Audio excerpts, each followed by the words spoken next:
day 2 of the Canoecopia 2018, and we have Mike Badger. Morning. Well, How are you doing? Badger. You badger. Well, I badger people to buy paddles. Yes. That's what I do here. Yes. Anything new this year? Yeah, I do. I've got a paddle called the Feather.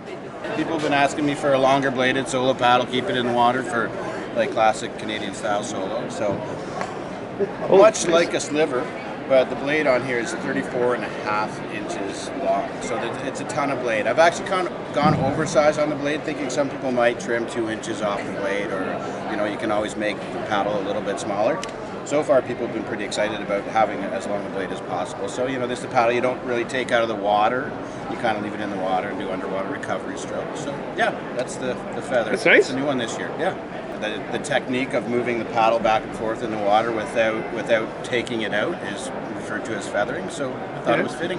Is it lonely in your shop? Did you get lonely? Well, I can talk to myself all day long, actually. Some of the best conversations, and they're two-sided, occur in my shop. So you should actually, it'd be cool to just set this thing up in a corner and not let me know. You'd get some really good material. I found Preston. He was presenting yesterday on how you can make a portage fun. Yeah. And how did that go? Oh, it went well. Yeah? No one believed me. I can see that.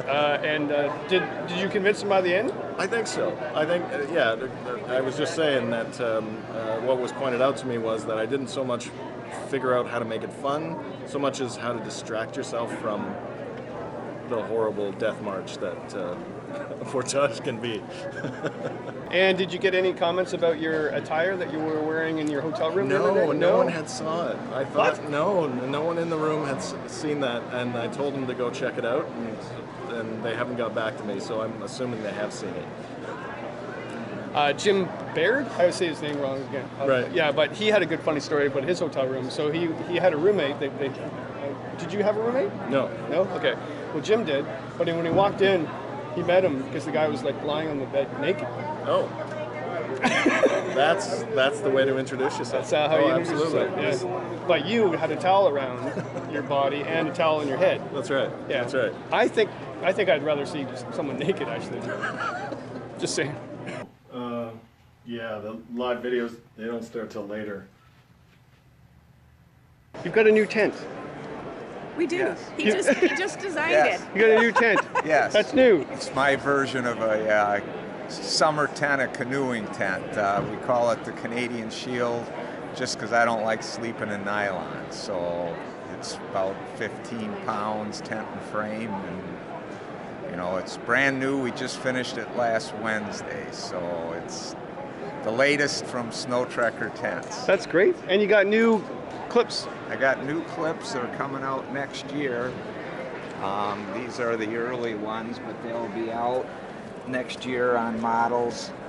Instead of having the old slip type of sleeves, it'll just snap on and snap off. So That's great. that's new coming out on Snow Trekker Tents next year too. So. Outdoor Research, they're good friends of mine, and they give me hats to throw out to the audience, but they only gave me half because the other half is going to the Midwest. Because you'll give them away. I know, because I get excited. But this guy, he's got to keep the hat now. He's wearing it. You're going to give it to him? I'm going to give it to him. You can have it. Gosh, wow.